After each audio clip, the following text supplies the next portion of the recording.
Hey, it's Matt Haynes. I hope you're not making this mistake, but you might be. Unfortunately, it's the #1 mistake that beginning YouTubers make with their videos, and it's killing your views, it's killing your watch time, it's killing your subscribers. Well, I mean, it's not actually killing your subscribers, you know what I mean. Bad audio is responsible for ruining more YouTube channels than just about anything else. Don't believe me? The video you're watching right now is definitely not high quality, but viewers are totally fine watching this. In fact, they might even go, "Aw, how cute, it's vintage." To be honest, viewers will watch a lot of bad quality video and they'll put up with just about anything. The same is not true, however, for audio quality. Viewers have very little patience for bad audio. Ooh. Bad audio doesn't have to be that extreme though to send your viewers running off to another channel. If your voice is hard to understand, if your recording sounds muddy or echoey, it's just really unprofessional. Fortunately, there are some really simple steps that you can take to give your videos pro audio sound. And no, I'm not saying that you have to go out and buy an expensive microphone. We'll talk about microphones later, but you don't have to buy anything to immediately improve your audio quality. All you have to do is get closer to the mic. Microphones usually sound best when they're just a few inches from your mouth. So when your voice is this close to the microphone, it's much louder than the background noises and it drowns them out. However, if you move further away from the microphone, the background noises appear to get louder in relation to your voice. And this is true whether you're outdoors or inside. I'm pretty close to the camera here, so my voice is really, it's drowning out the background noise. The ratio of the volume of my voice to any background noise is quite high.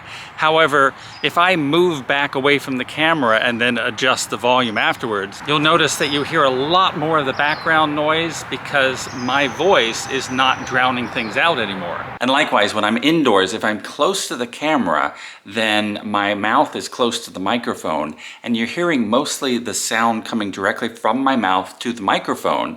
And while there's sound bouncing around in the room, you don't hear it quite as much. The ratio of direct sound to echoing sound is a lot higher. Now, if I move away from the camera, and of course adjust the volume so that it's equal, now you're hearing a lot of echoing sounds bouncing around the room. And that's because my voice it has to compete with all those echoes. When you move away from the mic, your voice has to compete with all that background noise, and you just sound further away. You sound distant, and that distancing can have a psychological effect on the viewer and they can feel distant from you. If you're recording someone who's talking to the camera and all you have is the built-in microphone, then you must get your camera as close as possible to your subject. Otherwise, your audio is probably going to sound pretty bad. When I was filming a shot for a different video, I kind of didn't follow my own advice. You see, I was in my kitchen, and my kitchen is really reflective and echoey, and I just used the on-camera microphone. I figured, it's a shotgun microphone, it'll probably be good enough. Notice the difference between this first shot and the second shot where I use a lavalier mic. The lavalier mic is a lot closer to my mouth, and so you don't hear the reflective sounds of the kitchen quite as much. All right, so what I did is I moved down to the end of this row of lights here, so one light is stronger than the rest of them. So following our rules of lighting again, we have to have one main light source on our face. We don't want competing lights. In the studio, I often use a microphone like this. This is the shotgun microphone, and it's designed to focus on what's right in front of it and to ignore or reject the sounds coming in from the sides and the back. And then I just use the long cable and I plug it directly into my camera. And even more useful is that it allows me to place the microphone where it sounds best, right in front of my mouth. And it allows me to put the camera where I look best, as far away as possible from me. The same rule applies though. The microphone still needs to be close to your face. This really expensive microphone still sounds pretty bad mounted on my camera. It's just too far away. This desktop setup isn't perfect for every situation though. I mean, it's a quality microphone, it's a professional microphone, the sound is really nice, but it's kind of in the way. So if I'm just sitting at a desk talking to you, great. But if I need to demonstrate something on the desk, then things get a little difficult. It's a little clumsy. And Also, it's just not that portable. Lavalier mics can be really useful, and I recommend that everyone owns at least one of them. You can use them indoors, you can use them outside, and they can be pretty inexpensive. The lavalier microphone that I used the most cost me $13.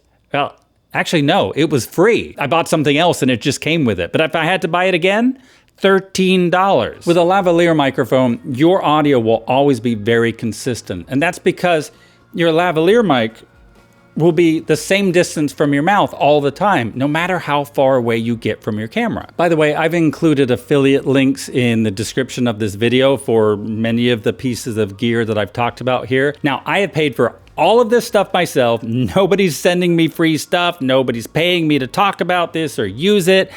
But it would really help me out if maybe just go check them out. Lavalier mics are small and unobtrusive, and you can even hide them under your clothes if you need to, if you want your mic to be completely invisible.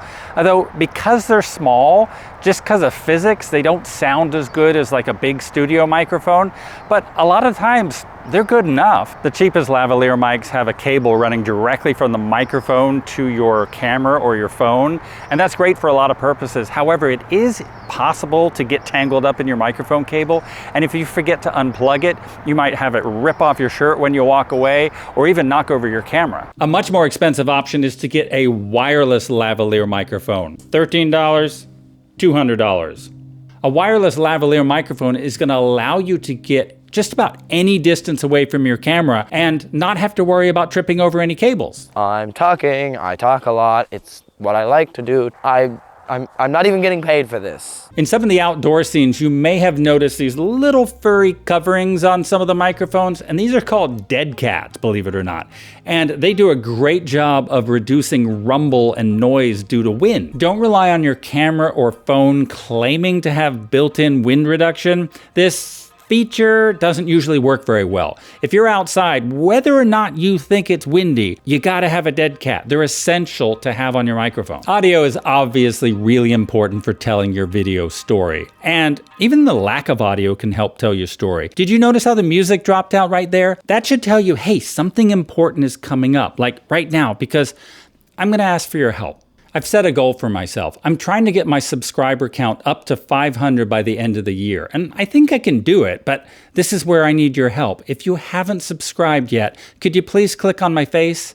I mean, not this face, that face. And there's a bonus benefit. My subscriber count is so low that if you click subscribe right now, you'll actually see the number change. Okay, enough of me talking. I'm gonna give you some space now so that you can go and make the right choice. Listen to me as I say.